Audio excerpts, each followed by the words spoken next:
It's 103.5 KTU, the beat of New York. The twins here, Lulu. And Lala. Super excited, Lala, because the moment has come. He's finally here. Yes, Teddy Swims. Thanks. How you doing? Yeah, what a setup. Appreciate that. I'm so happy to be here. I'm excited. I was telling you before, my fiance is extremely jealous. He's a huge fan. And when I told him that we were going to have you in studio, he's like, damn it. Almost flies in. You have to FaceTime him and say hi to him. I'd love to. I've always loved to say hi. I mean, Yes. It means the world to hear that. So it's a great moment right now. Album dropping. You got this new Yeah. song, Lose Control. Obsessed with it. I've already used it like 3-4 times on Instagram. Thank Let's you. talk about the title of the album. I've tried everything but therapy. Yeah. Where did that idea come from? Why that title? We had a couple other ideas originally, and my manager Luke, my best bud, he was like, well, what about this? I've tried everything with therapy because I'd been in this place where I wanted to try going, and I've been struggling with this. I think it's like a generational mindset, where we're like, I don't want to do that, or I'm scared to do it, or I don't want to find out things, or I like my life the way it is, or I'm not crazy. I'm not gonna do. There's just some things that were holding me back from taking that step to do it, and so I thought with this album, I felt that it was very honest and vulnerable, and it's the most honest and vulnerable I've been with myself and with people, and I named it this to try to make a promise to myself and to people that when it comes out, I will do the work to get into therapy and try it out, and see what can work for me, and to ask for help. And so it was just kind of a promise to myself by naming it that, and hopefully to share my journey as I start going through this mental health therapy thing, and maybe it'll give somebody else the courage to take the step as well. So Love it. Do you realize that you are, and your music is therapy for many people that I hope so. That's what I hope it to be. It is very therapeutic for me too, but it could also be sometimes just wallowing as well. Sometimes, I'm a big wallower, so I've read before that you've learned to kind of like deal with you getting in your own way and like kind of being your biggest critique. What have you done, or what techniques do you use to kind of like not do that and move forward and push through the bad? Because I think a lot of us go through that. Yeah, I try my very best to. There's some very, very small things I've done, and I can credit Diamond Dallas Page is he's an old wrestler, but he changed my life during the pandemic, and I started working with him, and he became really second father to me, and would tell me things like, brother, if you own the 6-inch piece of real estate between your ears, it'll change your life, And he made me start doing things to love myself, taking care of myself, eating clean, or just not drinking. I stopped drinking for like 3 months with him, and worked out with him, and he just worked on me and told me things like, looking at myself in the mirror and telling you like, hey, you're beautiful, I love you, looking at yourself in the eyeballs, which is something I never did. And I do this thing a lot too when it comes to the creative act, that I try to start my morning, especially on days that I write songs, I try to start my morning with I call it like a brain cardio, I suppose, and I'll open up my laptop and I'll hit a 30-minute timer, and I'll lay a chord progression down, maybe a beat, and I'll spit line by line, just whatever comes off the top of my head, melody and words, and I'll just kind of a stream of consciousness, a song for 30 minutes. And as soon as the 30 minutes is up, I close the laptop and I leave and go to my session or whatever else I do. And I'll come back home later tonight. And sometimes you'll be so surprised that all those words are actually like making sense. Sometimes they're just stream of consciousness and it all doesn't make any sense, but sometimes it makes sense. Sometimes it's a whole song, sometimes it's a verse and a chorus, sometimes you come home and it's actually beautiful, and you use those ideas, or that you're like, your heart was trying to tell you to write this and you needed to say this and talk about this. Then sometimes it's absolute trash, and then you're like, and you only wasted 30 minutes of your life, but you got in the process of getting out of the way. And you got out of the way of yourself and out of the way of because when you're like creating, or when you're walking in your day-to-day life, you tend to like want things to be certain ways and control things. And I want to say this, but I want to say it this way. I want to write a song about this in this way and make it sound like this, or this song is inspiring. Can we write something like, and so I try to just like relieve myself of always trying to write the good ones and just write Just right. Yeah, and see the bad ones through, see the bad ideas all the way through to the end of it, and It works out in the end. yeah, I think you learn the most from the worst songs, you know. Do you ever get to a point where you know, like you're in that mode, the melody's coming to you, the words, but you know it's going in a deep route, and do you ever hesitate, like, no, I don't want to go there because I don't want to tap into those feelings. I don't want to feel these things. I don't feel that way. I think I think that is my like always. I'm a sucker for a big trauma dump. You know what I mean? I'm a sucker for being outside of a bar and talking to some stranger about my whole entire life. So I'm always I'll wear all the feelings. I don't mind one bit. I love emotional intelligence. I think that's why people love you so much, because when I saw you performing here in New York a while ago, you were very honest. You were speaking from the heart, and people you resonate with that, because a lot of us sometimes we just hold it in, and you're speaking for the ones that can't let it out. Can't let it out.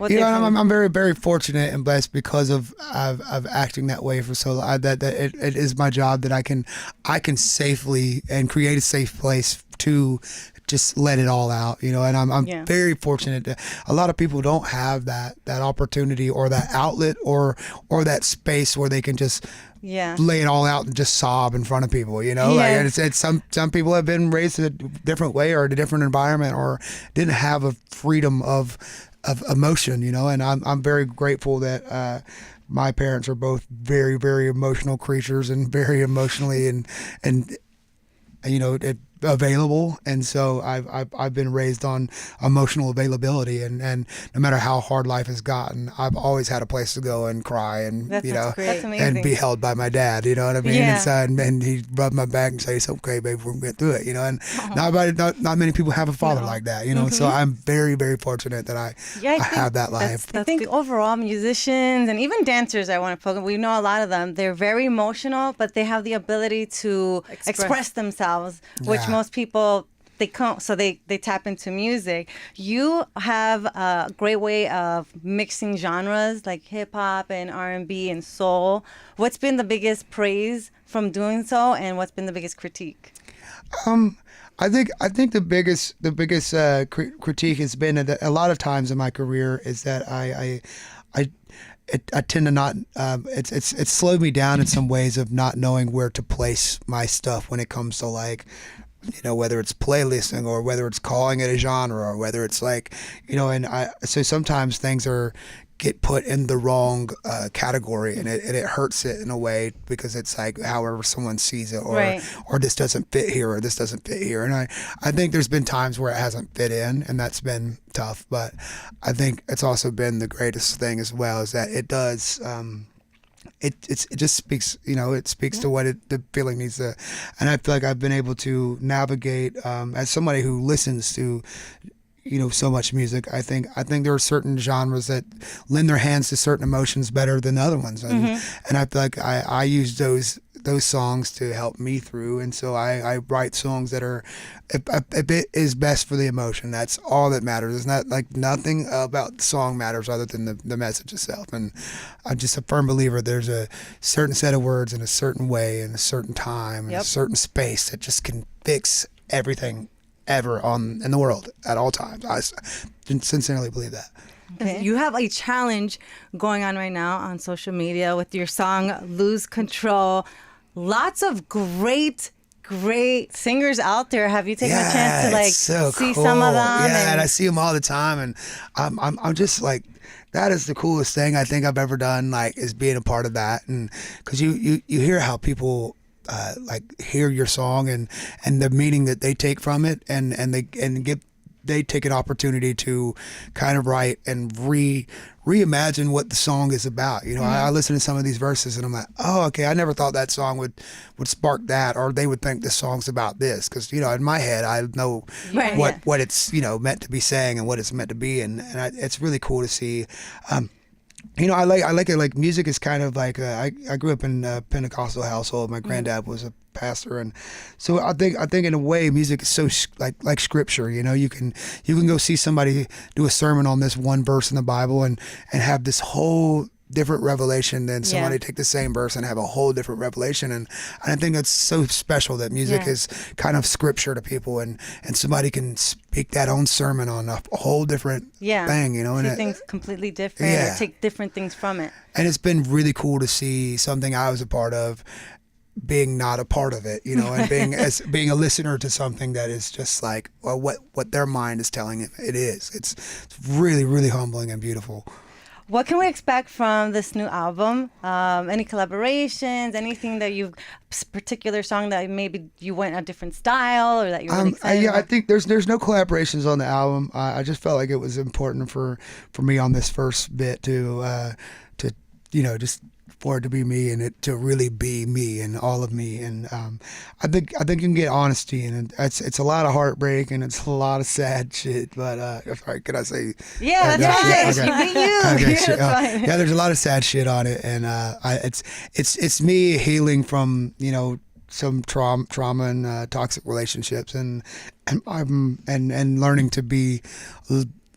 I'm lovable and I'm worth love and I'm worth, you know, and I'm not just stupid and my feelings aren't just stupid, you know. And so I think you can expect that there's somebody that if you are going through that, it's not an answer for your problem, but it's definitely somebody that's also there, and you're not gonna feel stupid and not feel like you can feel like somebody feels that way, and it's okay, and somebody can make a living feeling that way too. So so you can too. Has anyone or any of like your friends or family members that perhaps have gone through like a toxic relationship, have they ever asked you, hey, can you please write a song about what I'm going through specifically for a person, or something similar to that? You know, I haven't been asked that, which is quite.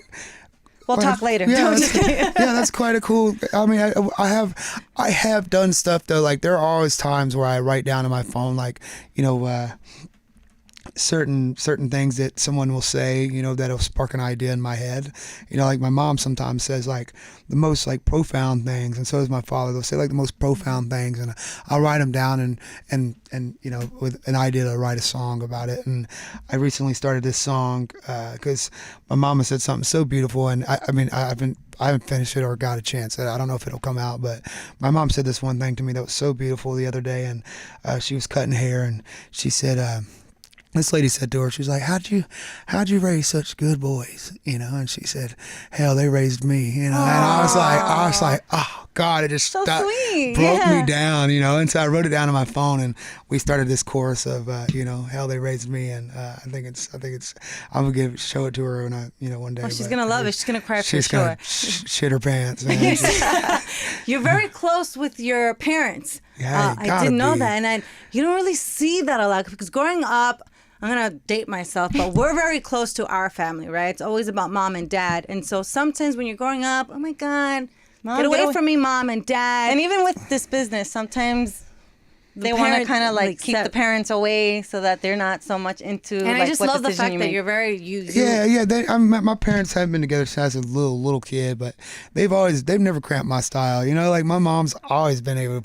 She's always coming hanging out. She's at the party, you know what I'm saying? Mom is cool as hell. Like she's needy, you know, but so am I. So I'm a mama's son for sure, you know what I mean? I need constant reassurance and affection at all times, like, it's all her fault. But she's great, man. She's a great friend, and she's got this heart and love for people that you just, you know, you can't. She's lovable. She's instilled so much love and care for people and just right principle and innate good in people that you can that light just can't dim, you know. And so I need them as much as I can get them in my life because they're the most positive people that anybody can have in their lives. And I'm glad they're my parents. Well, I really love that you embraced your parents. I have two more questions, and then I know you have to go. Yeah. Okay. But two things. You will be at the Pizza Festival. Yeah, sure. Going down next weekend, One Bite Pizza Festival with Dave Portnoy. Yep, that's him. And he reached out to you actually because we just interviewed him, and he's like, I chose him. It was my decision. I DM'd him. And I'm such a massive fan too, and all of Barstool Sports and all that he's done. He's so cool, man. And when he reached out, I was just like, you know, fuck, oh my God, but Dave Portnoy just messaged me, bro. What? And I heard him like, talking the other day. He posted that thing from the news, and he's like, man, Teddy Swims is a star. He's gonna be the biggest thing in the world. He just the way he like. It's just so cool to see that. Like he's really huge fan. And I'm such a huge fan too, and I'm excited to hug his neck, man. I really am. I really am. It's going to be a great festival. It is all about pizza, of course, in Brooklyn, Coney Island. With that said, what is your favorite topping for a pizza? This is gonna be like a jarring one, but pineapple for me all day. Pineapple. I'm a Dave's pineapple. gonna kill you. I know. I'm a pineapple guy. I think it's great. I think it's like it belongs on everything. Yeah. It's great. That, and I'm a big onion guy. I love onions. I could eat an onion like an apple. I just eat it raw. I get onions. Wow. Onions belong on everything. Extra onions on everything. I eat everything. I eat is onions. Wow, interesting. Okay. Alrighty, well, we're very excited for you, Teddy. Your song is out, Lose Control. Your album, I've tried everything, but there is Therapy coming out tomorrow. Yeah. You're going to be with us in Brooklyn. You're touring as well. We're very excited for you. You have a great year ahead of you, and come by anytime. This is your house. Thank you so great. much I for love having you. me. I love you too. Thank you so much for having me, guys. It's been a privilege.